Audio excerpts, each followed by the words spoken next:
My mission is simple, to make you money. I'm here to level the playing field for all investors. There's always a bull market somewhere, and I promise to help you find it. Mad Money starts now. Hey, I'm Cramer. Welcome to Mad Money. Welcome to Cramerica. Other people want to make friends? I'm just trying to make you some money. My job, not just to entertain, but to educate and teach you. So call me at 1-800-743-CNBC or tweet me at Jim Cramer. Out with the Magnificent Seven. In with Olaplex, Victoria's Secret, Shift for Payments, and Datadog? I've been waiting for this front seat, back seat moment where investors decide it's time to take the leap and get a little more speculative, go down the stock food chain and broaden the action. And that's what's happened during this glorious, buoyant month of November. And front seat, back seat went into overdrive today when the Magnificent Seven got whacked while the no-names came to the fore. Now, investors made peace with big caps, Dow roaring 520 points. S&P gained 0.38%, even as the tech-heavy NASDAQ dipped 0.23%. But more important, they continued their month-long love affair with the small fry, where the real big percentage gains lie. As much as I like the love the Magnificent Seven, we own all of them except for Tesla for the Charitable Trust. They ran so much that even we had to trim some of our positions simply to keep them from growing too big, something we explained to members of the investing club because we parted with such sweet sorrow. How about the other side of the trade, though? People are taking profits in these fabulous winners and rolling them into all sorts of other stocks that are smaller, low profile, many of which you've never heard of. And that's why, at the end of the month, where interest rates plummeted, I want to look at the top 10 winners of a very unlikely index for me to cover, the Russell 1000 for the month of November. A top 10 that posted the kind of massive gains you can no longer get from the $1 trillion club, law of large numbers. The Russell November winners tell the tale very well. The best performer in the Russell 1000 this month, it's a Firm Holdings. Yes, the buy now, pay later outfit run by Max Levchin with a 95% move higher. Hey, look, when interest rates were going higher, the whole world bet against these guys. In fact, nearly 22% of the float is still being sold short. Kind of nuts given a firm's minuscule default levels. The stock got killed back when the Fed started tightening, but now that long rates are coming down, it's rebounding just as quickly. Number 2 is Roku. Yes, the streaming platform that lets you watch all your favorite services on your TV. Roku's getting a reputation for being a great place to advertise. Sure enough, the stock's nearly doubled off its late October lows because management told such a good story on that terrific conference call. That said, this company still loses a huge amount of money, a characteristic, by the way, that gets overlooked in this kind of halcyon environment, but doesn't always stay that way. Third, the other day I was asked, what did Sam Bankman-Fried trial do to Bitcoin? I said, set it on fire, as people seem to think that the bad actors are leaving the table. Throw in the fact that we're reportedly close to seeing a spot Bitcoin ETF approved, and we've seen a spectacular move in Coinbase, the digital crypto exchange, even as the SEC likes to hector them. Hey, you know what? Feeling seems mutual. Like a firm, this stock also benefited from a short squeeze, but it's much harder to bet against these things in a falling interest rate environment. And you'll have to excuse me for a moment while I take a drink of water, because unlike all the other people on TV, no one else ever coughs or sneezes or does any of that stuff that we humans do. Now, when rates go down, people want some low risk that also does well when small and medium-sized businesses thrive. A collateral positive from a better bond market, no less. And that's why it's no surprise to see Block, the old Square, rallying hard this month. Now, I thought this fintech company's last quarter was terrific, so the move makes a ton of sense. Block had been overly punished for its riskier business model with more direct lending than, say, PayPal. But when the market goes all frontsy backsy, you get a powerful 58% move.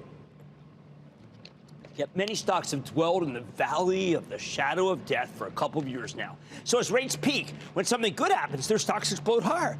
The Gap it posted a 1% increase in same-store sales at Old Navy, and that was enough to send the stock into the stratosphere. Didn't hurt that Gap got a whole new CEO who did a very good job of framing the story on a conference call, even as he can't really take credit for it, right? I mean, the numbers just started turning in late August.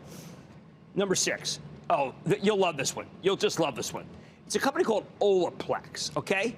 Now, this one fits the front seat, back seat thesis to a T. Remember this name, Olaplex. This makes specialty shampoos that are beloved by colorists to the stars.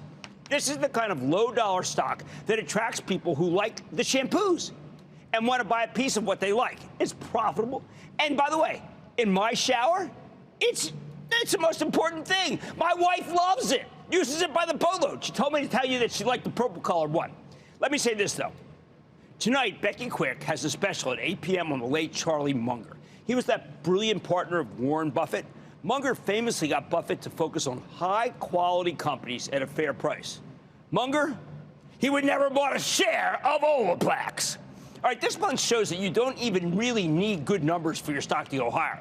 You just need some relief that the bad numbers are finally in the rear view. I mean, give me an example. PVH, parent of Calvin Klein and Tommy, which they give a terrible number today. Its stock value 7%. And that kind of cockeyed optimism also explains the incredible run in the seventh best performer, Victoria's Secret. Company reported a loss, terrible guidance. But after an initial head fake lower, its stock sprung higher under what can only be described as the last bad quarter syndrome. Sometimes you just cheer that a company isn't disappearing. And for the real optimists out there, they buy. And that's Victoria's Secret. That, and of course, that it had a 15% short. We look at that, 15% short position. Now, there are so many companies that take care of payments, and when interest rates were going higher, the market hated every one of them. But when rates go lower, we're suddenly enamored of the fastest growers of what feels like a totally homogenized group of stocks, even as one company has shown a great flair, and that is Shift for Payments. Yeah, Shift for Payments, up nearly 48% for November. How do you like that? Shift for Payments.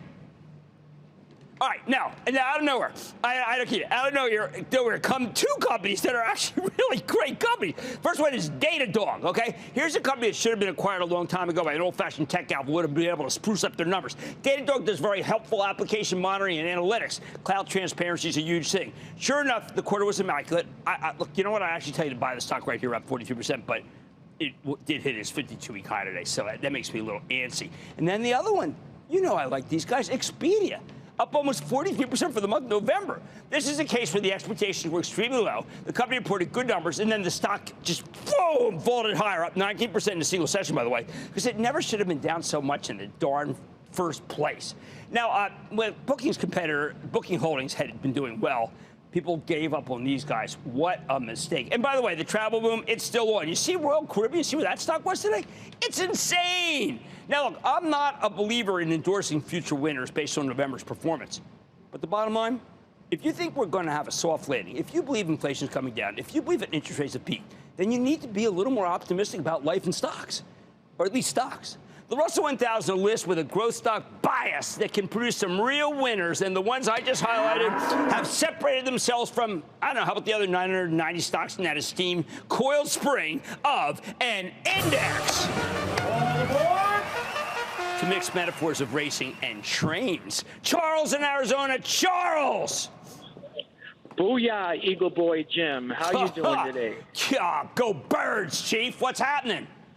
Yeah. I want to first of all, I want to put a hats off to Charlie Munger, man. What a great sorry loss that is for the. And I can't wait to see Becky's special. You know, Becky knows new Charlie and new Warren like no other journalist. It's going to be fantastic. What's going on? Okay, yeah, Jim, we appreciate your insight for us stay-at-home traders. In 2019, on the options action, I took Tony Zhang's trade on Morgan Stanley. I got in at 53.60. It's hit 106 at high, but now it seems it can't hold 80. Is the 4.5% dividend enough to keep me in it, Jim? Oh, my friend, big guy, listen to me. This thing is just killing me. My Travel Trust owns it. We sold some higher. We tried to buy some lower. We bought some down here. Yields 4.25, and it is just killing me. And I can't believe it is down this low. This is a high-quality company where if you believe that rates are going down and that activity is going to pick up, you have to buy the stock. You have to, right here. Jerry in Missouri. Jerry. Hey, Jim. Thanks for taking my call. No problem. A few weeks ago, there were two situations of good conference calls, yet the stock went down anyway. So I purchased entirely new positions of Palo Alto and Wynn. Palo Alto is now up almost 20%, and thinking of you, I sold a little and bought a new toy. My question is this. Wynn is not doing so great. No. Do you think geopolitics are taking too much of a toll? 100%. Wynn is down because they've got 2 casinos in Macau. One of them caters to the high end, and unfortunately, that is no longer the end that is working, and that is killing the stock, and they've got to figure out how to recommission that one, how to reconfigure it, because if they don't, the stock is not going to get above the 90 level. And if they do, I got to tell you, maybe it'll also be helped by the Super Bowl being there in February, but only, of course, if the Eagles are in it. Luke in Arizona. Luke. Mr. Cramer, how are you, sir? Pretty good, Luke. How about you? I'm good. I'll do a little better if oil can do what it's supposed to do. Really? All right. right. I'm trying to figure out this Devon Energy, and it's driving me nuts. All right, Devon Energy could drive anybody nuts, frankly. I mean, it's just been the worst performer in the group, and it's really a 6.8% yield. You know what? I'm going to make the exception and say at this point, at this price, Devon is too low, and I hope I don't regret saying that one. Now, if you think we're going to have a soft landing, then it's time to take a look at the top names in the Russell 1000, because it's filled with growth stocks that could turn out to be big winners. Oh, man, buddy, tonight, Lyft, LYFT, is trying to take market share in the ride-hailing space amid a host of alternatives. How are things working out for this $11 stock? I'm sitting down with the CEO. Then, if you think that rates really have peaked as I do, what sectors should do best? I'm digging in with the REITs and sharing which one I think will prevail in the new normal. And have your ears deceived you, or is there really actually a former SPAC that I'm interested in? I'm taking with a company up over 200% this year. Do not miss my exclusive with Vertiv. Then stay with Cramer.